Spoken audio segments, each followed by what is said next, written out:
What's going on, Slayers? Craig over here at Merchant Service Slayers.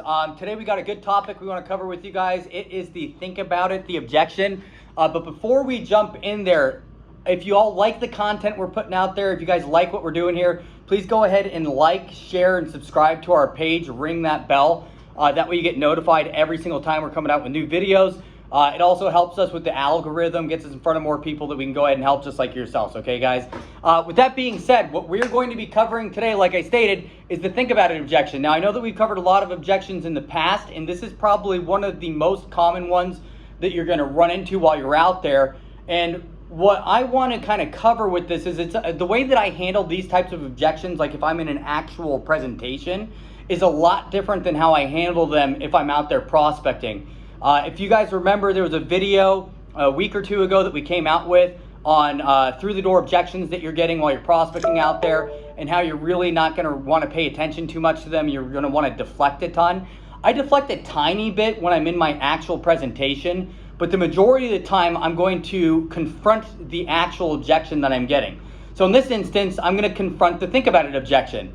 The best way that I have found to overcome the think about it objection is to relate to them that you are also someone that buys things. You are also someone that gets put, into these situations, in the buying type situations, to where anytime that you have to think about it, that normally means something, okay? And so the way that I'd approach that is, merchant hits me as, well, everything sounds great, Craig. Let me go ahead and think about this. I'm like, hey, absolutely, Mr. and Mrs. Merchant. I completely understand that you want to think about it. I'm a consumer also, so I buy things all the time. There's normally a couple of different things that, when I have to think about something, when I'm just like at the point to where, everything sounds great, but I can't make a decision right now. There's normally a few things that I have to think about. Personally with me, is it okay if I share those with you? 9 out of 10 times, they're going to say yes. At that point, we're going through exactly what issues that you most likely will run into with someone when they have to think about it, right? So one, do you trust me, Mr. or Mrs. Merchant? Because normally if I'm in a scenario where I have to think about it, the first thing is, do I trust the individual I'm talking to? Do I think that this would be a person that I'd want to work with? Do you trust me? Am I somebody that you think that you could do business with here in the future? 9 out of 10 times, again, they're going to say yes to this. You're not going to really ever have too many people. They're going to say, no, I think you're a piece of crap, Craig, or that sort of deal, right? So 9 out of 10 times they're going to say, no, Craig, you're great. Yeah, you did nothing wrong. Everything that you explained is perfect. Okay, I completely understand that. Another thing that it normally comes down to is, with me, the program, or what I'm actually looking at. Is this something that I think is going to benefit me?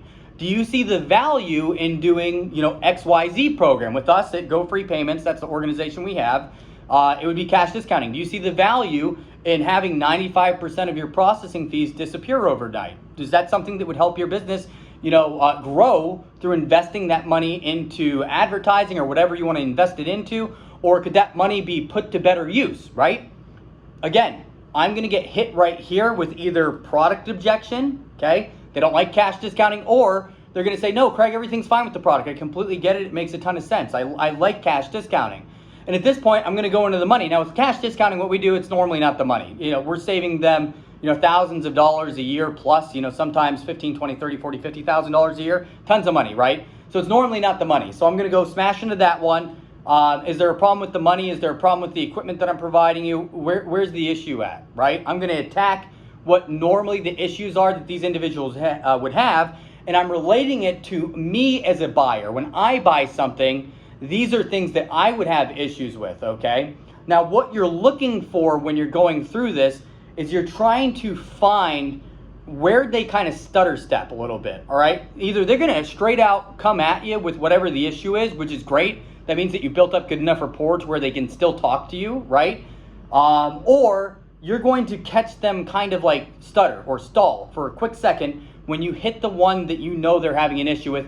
And at that point in time, you're going to have to enforce that. If it has to do with cash discounting, for example, you're going to have to dig in. What is it about cash discounting that you don't like?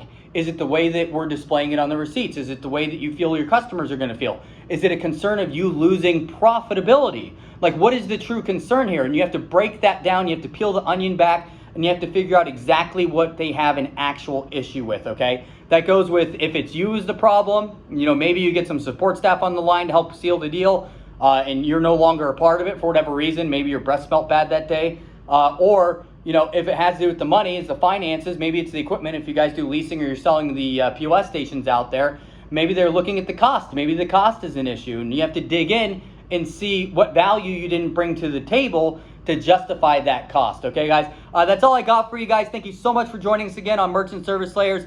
If you have not done it yet, please do jump over to our Facebook page also. Join us over there. We have a lot of good banter. Over this last weekend, we were harassing some company called Certain Pay. Check it out. It's hilarious. Join in there. We have a really good time. Really like a boiler room type atmosphere. I love being a part of that group. But anyways, guys, let's get out there. Let's make it happen. And remember, while you're out there in the field, ABC, always be closing. Have a killer day, guys.